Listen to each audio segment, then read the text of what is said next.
आज हमारे पास कई अलग-अलग तरह की खबरें हैं, मतलब सुर्खियों से ली गई। मिनेसोटा में एक गिरफ्तारी हुई है, फिर न्यूयॉर्क में एक बड़ा केस चल रहा है। हम्म। मिडल ईस्ट में भी तनाव है, अमेरिकी पॉलिटिक्स में कुछ इस्तीफे हुए हैं और ऑस्ट्रेलिया से भी कुछ अपडेट्स हैं। हाँ, काफी कुछ चल रहा है दुनिया भर में। तो कोशिश यही है कि इन सब अलग-अलग स्रोतों से जो जरूरी बातें हैं वो निकालें।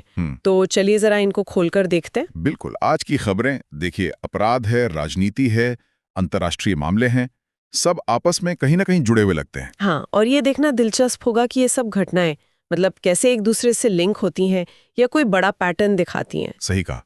तो शुरुआत कहाँ से करें? अमेरिका वाले मामलों से?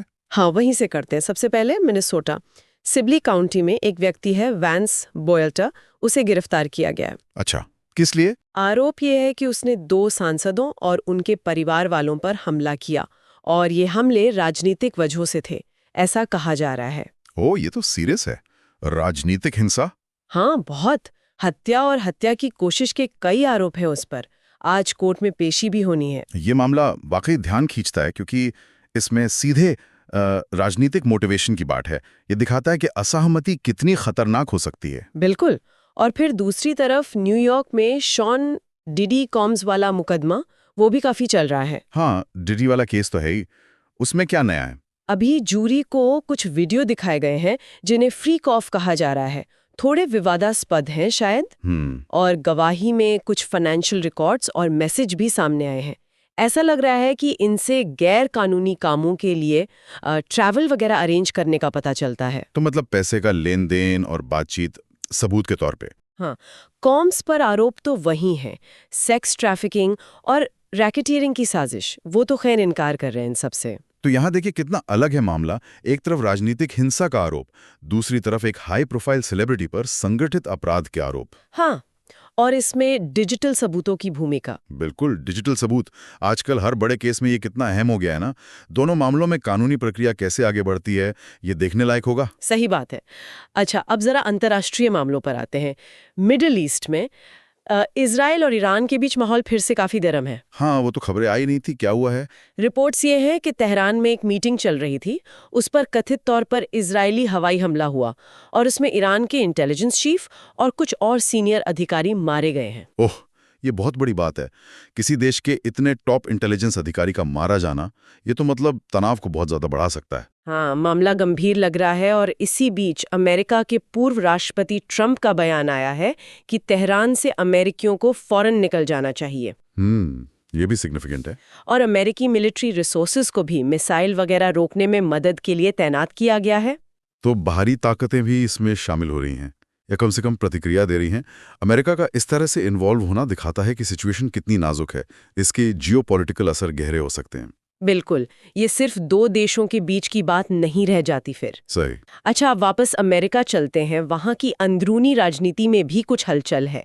DNC मतलब डेमोक्रेटिक नेशनल कमेटी, हाँ, डेमोक्रेटिक पार्टी की कमेटी। उसके 2 बड़े मेंबर हैं, रैंडी वेनगार्डन जो टीचर्स फेडरेशन AFT से हैं और ली सॉन्डर्स जो AFS-CME यूनियन से हैं।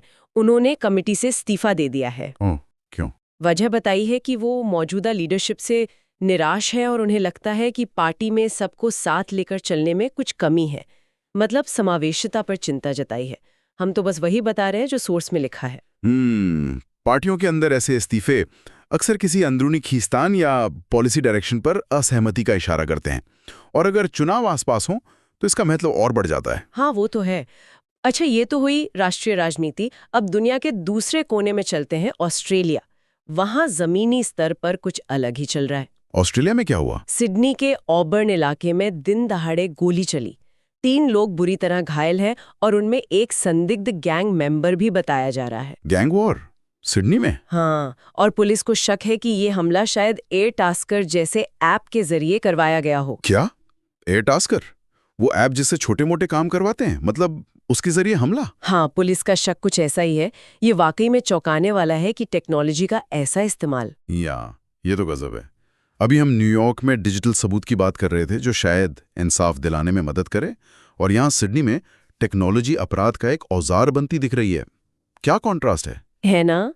दिखाता है कि तकनीक कैसे हर चीज में घुस गई है। बिल्कुल, अच्छे और बुरे दोनों तरीकों से। और ऑस्ट्रेलिया से ही एक और छोटी खबर है।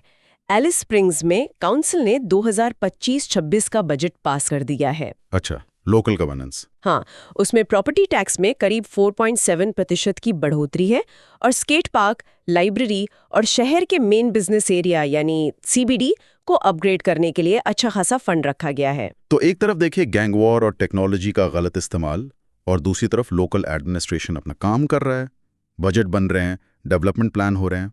ये दिखाता है कि दुनिया कितनी लेयर्ड है। बड़ी घटनाओं के साथ साथ लोकल लेवल पर भी जिंदगी चलती रहती है। हाँ, बिल्कुल। नाक अंतर्राष्ट्रीय टकराव, राजनीतिक खेमों में उथल-पुथल और फिर लोकल लेवल पे अपराध के बदलते तरीके और सामान्य शासन का काम, काफी मिला-जुला नजारा है। और ये सब सुनने के बाद मेरे मन में एक सवाल आ रहा है। आज हमने जितनी भी खबरें डिस्कस की, चाहे वो न्यूयॉर्क का केस हो, ईरान वाला तनाव या सिडनी की वो गोलीबारी, किसी न किसी तरह से टेक्नोलॉजी का जिक्र जरूर आया। ये बात तो है। कभी सबूत के तौर पर, कभी कम्युनिकेशन के लिए, या फिर जैसे सिडनी में अपराध करने के कथित तरीके के तौर पर। तो क्या ऐसा है कि टेक्नोलॉजी आज की लगभग हर बड़ी कहानी का एक अदृश्य हिस्सा बन गई है? ये सोचने वाली बात है। तकनीक का रोल हर जगह, इस पर वाकई गौर किया जा सकता है।